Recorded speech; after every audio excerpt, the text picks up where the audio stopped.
NASA study had recently also said that aliens could be listening to us right now. I do think there's the possibility of life elsewhere. There are billions of galaxies with billions of stars in each, and most of those stars have multiple planets orbiting around them. The distances are so great that if there is any life out there, it's hard for us to find it. What's your take on Area 51? What's really going on there? If an alien came to visit, I don't think there's any way we would cover any of that stuff, but I do think that one day we'll make contact. They need to be a lot smarter than us, I think, for it to happen soon, because we're not close to being able to do that yet. Kim Kardashian said the moon landings were fake. There's no way to fake that. It just can't be done. There are about 400,000 people around the world. None of them have said that it was fake. Can people have sex in space? Eventually, we're going to be sending families to space, but I don't see why not. Where does astronaut poop go, and how do they use washroom in space? You're urinating to a hose, but then the urine is cleaned and it is treated and it becomes drinking water again. So today's coffee is tomorrow's coffee. India is also aiming to send humans on the moon. I was lucky enough to visit India. There's a lot of smart people. So I'm very excited about what India is going to be able to accomplish, and I hope we get to do it together, with the United States and India working together.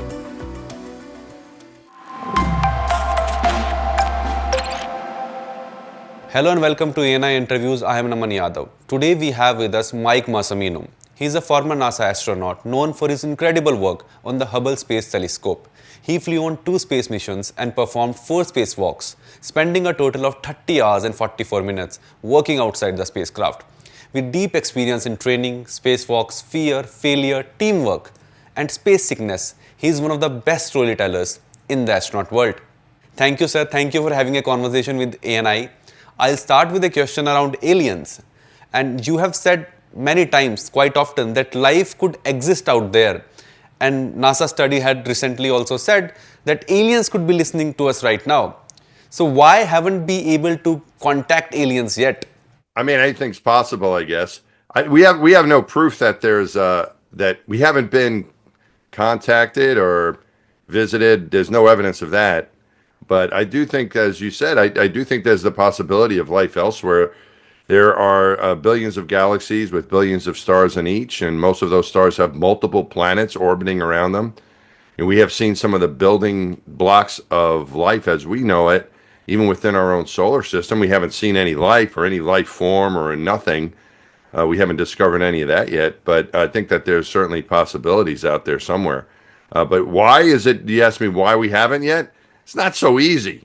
It's the distances are really great between stars, where we would think where planets are, that we think maybe there's some sort of life somewhere.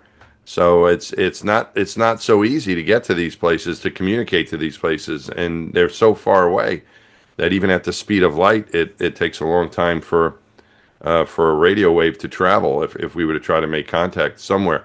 So it's just that the distances are so great that it's hard for us to, if there is any life out there, it's hard for us to find it. So the last time humans walked on the moon was Apollo 17 on December 14, 1972. Why has NASA stopped sending humans to the moon? Was it because the US had already beaten the Soviets in the space race? By the way, NASA is still planning to send manned moon mission by Feb 2026. But why do you think there is such gap between 1972 to 2026? Well, it's not an easy place to get to. I think the Apollo program met its objectives, and there were the Apollo 11 was the first landing, and as you say, Apollo 17 was the final landing. So there were 12 people that walked on the moon. There was supposed to be an Apollo 18, 19, and 20, and those missions were canceled for budgetary reasons, for cost reasons. I think it's a shame that happened. We could have learned a lot more, but that was a decision made back then. So I think it was a combination of I think a lot of our leadership in the country. I was only a little kid when this was going on, but I think a lot of the leadership in the United States was like, well, okay, we've already done that, and we have other things to worry about, and they cut the missions short. And then going back, part of it is, I think the cost. You're absolutely right that it's the cost issue. We achieved the goal of getting there. Getting there at the time before the Soviet Union was the goal. not so much to get there before the Soviet Union, but to get there by the end of the 1960s. That was really the goal given by John F. Kennedy, and so they achieved that, and they learned a lot, and then it was time to move on to other things. They thought. I think we're kind of surprised by how long it's been since we've had people going back there, but now it's a little bit different. As far as what they're trying to accomplish, because back then it was to go for a visit and then come back with some samples, some rocks and knowledge and so on.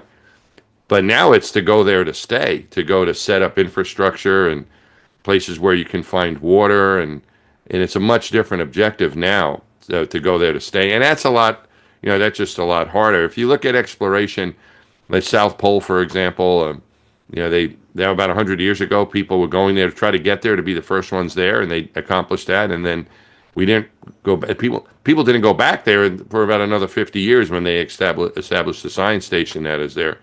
So we're kind of in that realm. Exploration at first is usually about getting there, and then it's about not just getting there for a visit, but to get there to stay, and that's a much tougher problem. So, but all the things, I think, the budget too is an issue. I think one of the things we have going for us now is that more countries are involved. I mean, India's landed a spaceship and a rover on the moon. That was great. Other countries have done it now. So there's a lot more that we know about the moon. We have commercial companies sending things to the moon.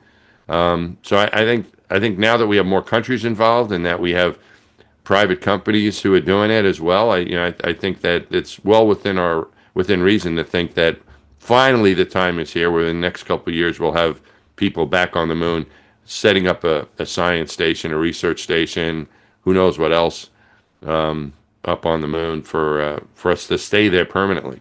Let's come to India. India's Mars mission cost around $74 million, cheaper than the movie Interstellar. And it succeeded on the very first attempt. How do you see this mission? And do you have a message for ISRO and its scientists? And India is also aiming to send humans on the moon by 2040. I think India. I think is capable of doing great things, which they have done in many areas, and I'm very excited that they're building their space program the way they have and been successful. They just recently sent an astronaut to the space station, and I think the moon landing was very exciting.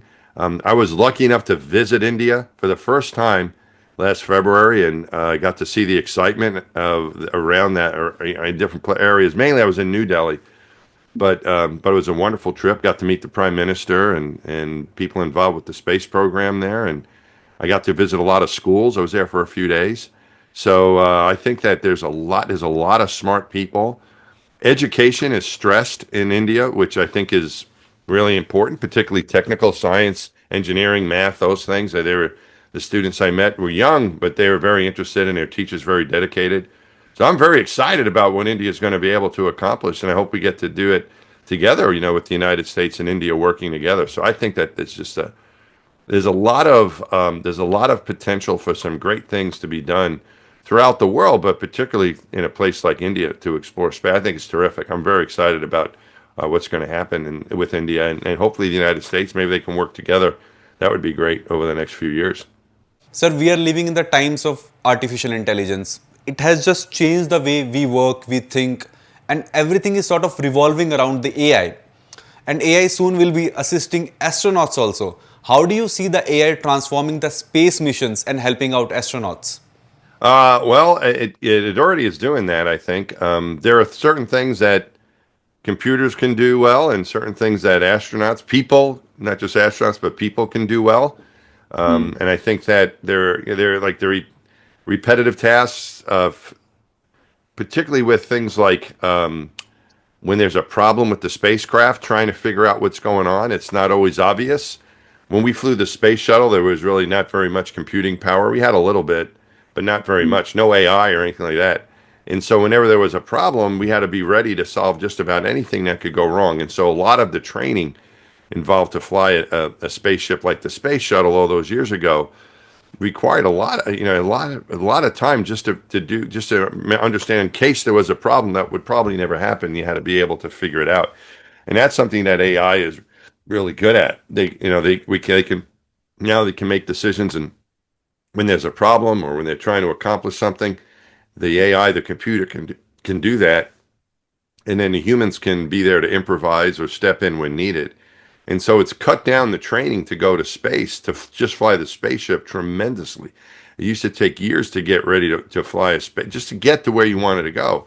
And now it's not like that anymore. With the AI and the technology we have, the computing we have, the access to space has increased. So we can, people don't have to spend that much time training to get to space. You can spend your time getting ready of what you're going to do in space, so you can concentrate more on the experiments and the exploration and those types of things that people are good at. So I think it's a really good thing that we have AI to help us in all these discoveries. When you mentioned, looking for life, signs of life, other places, we've gotten much better at it. We can detect objects in space better than we have before, and none of them are spaceships yet coming from somewhere else, but a meteorite, comet. We have a comet coming by us right now, actually, and those things we can detect and we can study, and things like AI help us with that. So I think it's a great tool, and it's really been helpful in human spaceflight, making it safer and cutting down the training so we can do more. Sir, do you think this generation of commercial astronauts will ever match the skill and the experience that NASA astronauts used to have? Well, I think it depends on what they want to do. I think that being an astronaut was a job. So you were selected as just like your colleagues, your country people, your countrymen over in India. They're real astronauts. They're trained to go to space, and that's their job. And when it's your job, you're doing it full time. You can devote time to being ready and explore, and those whoever. I look at being an astronaut as a job. It's not necessarily just going to space. That's something that anybody can do nowadays, right? If you have enough money or the right people, you can get yourself onto a rocket ship and go to space, right? You can pay that money, and that's great to go there as a tourist. But I think as far as being an astronaut, I think that's a full-time job. And if that's your profession, just like what you do as a podcast host or a journalist or whatever it is, that's your job. That's what you do. So I think if just like a doctor, a lawyer, or a scientist, or being an astronaut is a job. So whether you work for the government doing that job, or whether you work for a commercial company doing that job, you can be a commercial astronaut or a government astronaut or whatever it might be. To me, that's what makes an astronaut, is the preparation and whether or not you're doing it as your occupation, as opposed to just doing it for 1 or 2 days out of your life to have fun. So recently Kim Kardashian said the moon landings were fake. Why is there so much noise and debate around them even today? It seemed so unachievable back then. Do you think that when it happened, many people just couldn't believe it? I think that might be part of it. There's always people that are going to doubt, conspiracy people or whatever. But it did happen. It might be hard to believe, but it actually did happen. There's no way to fake that. It just can't be done. There are about 400,000 people around the world. It wasn't just the Americans. It was around 400,000 people that worked on that program. None of them have said that it was fake. There's no way that you could have that many people involved it's just people from the outside just want to, I don't know why. You have to ask them why they're thinking the way they are. But there's no evidence. I mean, people can say all kinds of things that have no truth to them, and that's one of them. I used to think, at first I used to think, yeah, it's hard to believe, and so I can. But I think right at this point in my life, it was a great achievement, not only for the United States, but for the whole world. The astronauts who did those missions, and there are not very many of them left. Most of them have passed away now, right? There's just a couple of them left. So we're losing these people and the people that contributed to that. Because as you said, that happened over 50 years ago. So these people are getting older or they're gone. And that was a great achievement, and it should be celebrated. I think it might be the greatest achievement ever that people accomplished. And those guys who who landed on the moon, they went on world tours after. They visited they went to India. They went everywhere. They went all over the world, and no matter where they were, they said it was never like if they go to India, It wasn't like, oh, the Americans did it. Congratulations. It was just like, we did it. The whole world felt like they accomplished that. This is a great accomplishment, right? And it happened, and we should celebrate that. And we shouldn't disrespect the people who were involved by saying that they faked it. So actually kind of annoys me a little bit. I think that it's just to say those things without having any evidence is, I don't know why people do that. I think that we should celebrate the accomplishment rather than make up things that it didn't happen. How do you see Elon Musk's SpaceX? It has become an important part of NASA now. Do you think NASA would fall behind if SpaceX stopped working with them? I think the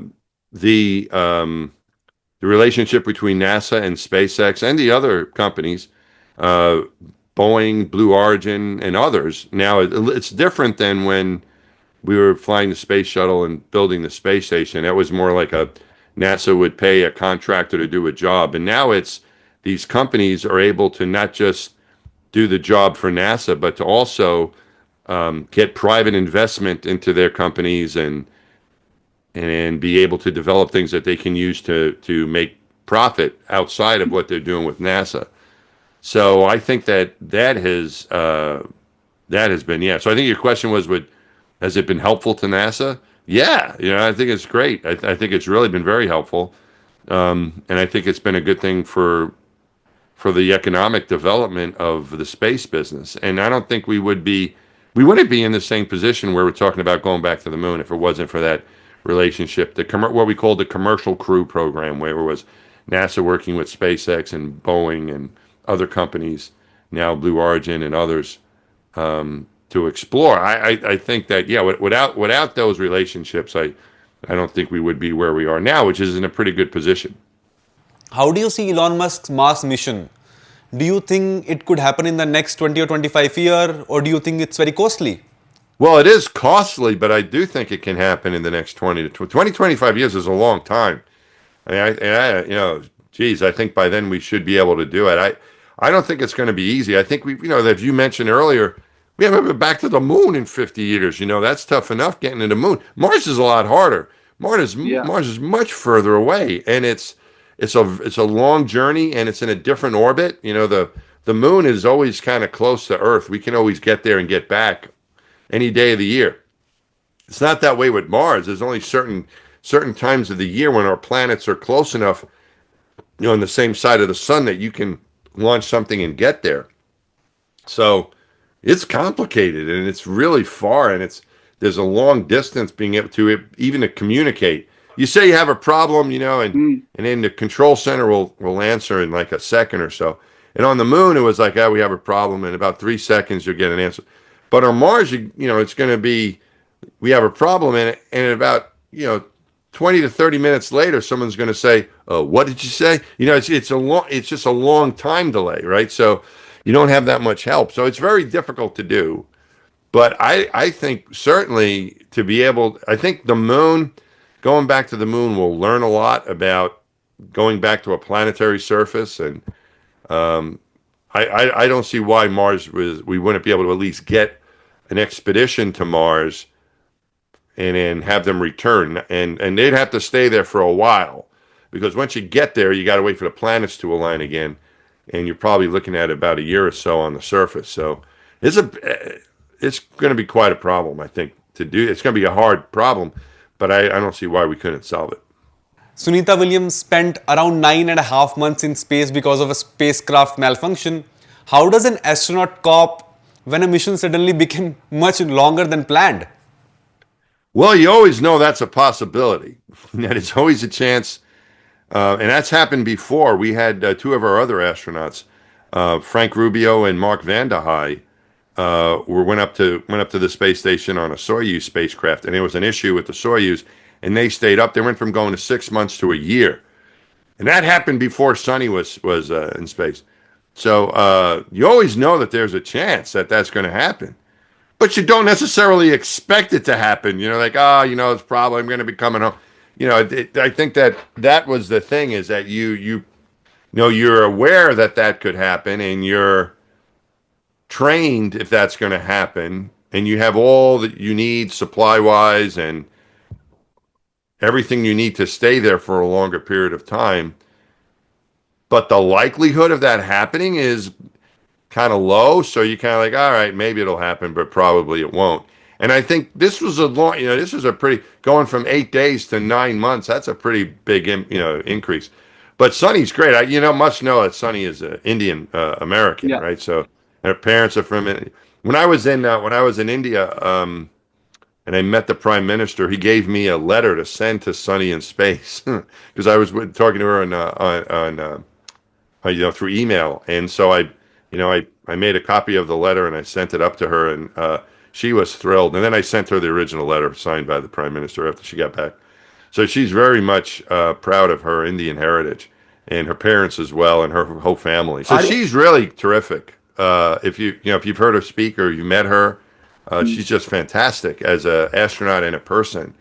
And if there's ever anybody that's going to have to get stuck in space, it's her. If you're going to, to handle it well.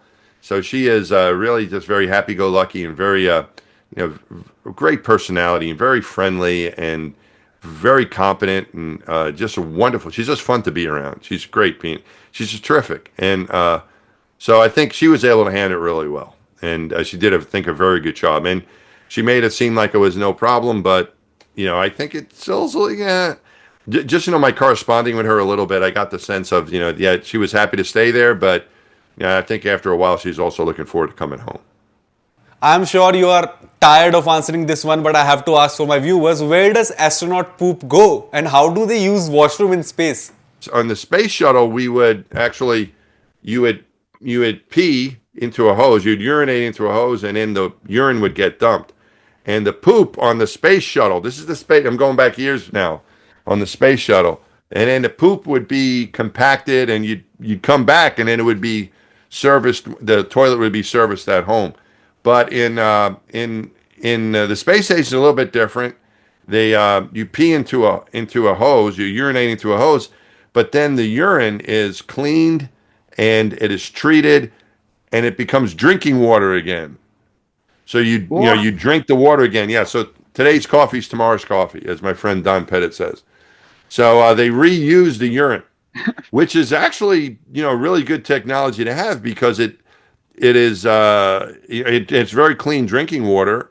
And that's a good technology to have on Earth because not everywhere has clean water, and you want to be able to treat it and clean it and be able to drink water even if you don't have a clean supply. So that's the way that the urine works. And in the poop in space, they have a little toilet, like a little can, more or less, a can, a few feet high, and it's got a seat on it, a toilet seat, and it's got a plastic bag is on it. So you poop in there, and then when you're done, you kind of seal up the bag, and you put a new bag there. And when that can fills up, then they put a cap on it, and then that goes into a supply ship that becomes like a dumpster. So some of the supply ships that go to the space station, they unload the supplies, and then it becomes like a garbage dumpster. It's like a garbage can. So you put all your garbage in there, including the poop cans and anything else you don't need anymore. That goes in, that stuff burns up in the atmosphere. So, it's not so bad. It's, I was kind of fearful of having to use a restroom up there, but it's really not that bad once you get used to it. One of my friends says he prefers the toilet on the space station to a toilet on Earth. I wouldn't go that far. Sir, which space film gets it closest to the real experience and which gets it totally wrong? I think the movie Apollo 13, that's an older movie now. It came out. The movie came out about 30 years ago now. That movie, I think, is pretty accurate. It's an older movie now. It's 30 years old. It's about the Apollo program, but I think that was really accurate about what happens what happens with not just in space, but also with the control center and how the mission control center works with the astronauts. So I think that's probably the most accurate of the space movies that I've seen. But they're all kind of fun. I think even the science fiction ones are kind of fun and have usually some sense of realism to them at some point. In confined spaces, people can get on each other's nerves. How do astronauts deal with conflict, or do they fight on the International Space Station at all? Yeah, you try not to fight. You can have disagreements just like you would with people on Earth. up there. But I always felt like space flight brings out the best in people Mm. because you realize that fighting isn't going to help the mission, and you got to get along. You're with each other, So and you train a lot together, so you know each other really well. So I don't know if I'd call them fights, but because you don't want to start fighting. That's not good. It's not good. Like a real, you don't want to do that any place, right? But you don't want to get to that. But as far as like disagreements go, I kind of think it's like a family, sort of, where you kind of love each other, but sometimes you might disagree on things, and you talk about things, but you still remain family, So you might have a disagreement about something, but then eventually you make up and everything's okay. But there's really not. I never know in space, especially. I never really noticed any real conflict. Everyone does their best to get along, and each other really. You get to know each other really well, and getting along is important. This is something I found on Twitter, and a lot of people out there want to know, can people have sex in space? I don't know. I don't see why not. I don't know if that's ever been tried. I saw no evidence of it, but I don't see why not. I think eventually we're going to be sending families to space, and that's going to be something, I think. But I don't know of any of that. Just like the aliens, I don't have any proof for you. I don't have any proof of that, but I don't see why not.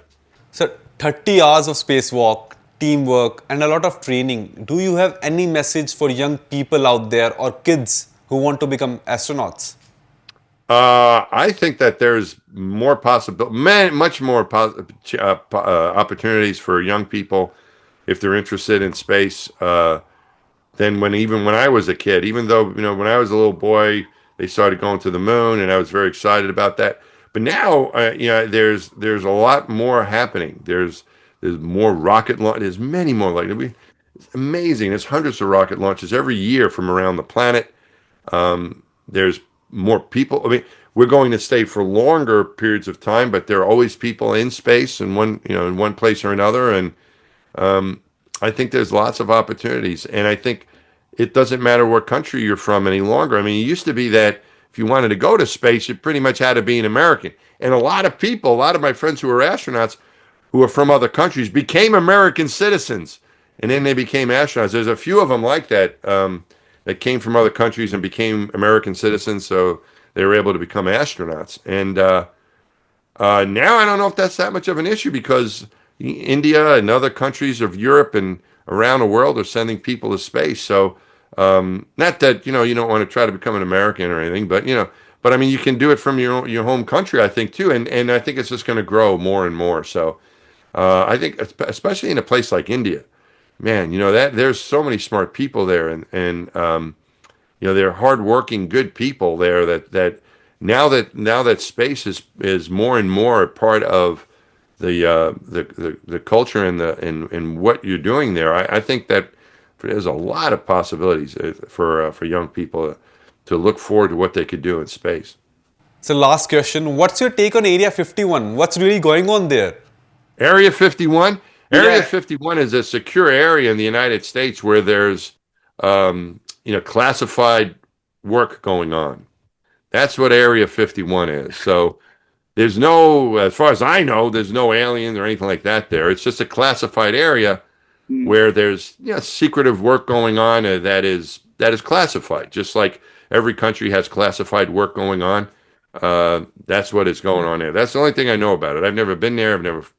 You're not allowed to fly over it. It's a secretive area, but that's, for the defense of the country is why they're doing that. But it's not there's no, there's no aliens there. There's no way we could cover that up, bottom line. All right. If an alien came to visit, I don't think there's any way we would cover any of that stuff up. So, but I do think that one day we'll make contact, and I don't know if it's going to be by visiting. I think it might be somehow communicating in some way or something, but I don't know. They need to be a lot smarter than us, I think, for it to happen soon because we're not close to being able to do that yet. Thank you, sir. Thanks a lot for having a conversation with ANI. It was really nice speaking to you.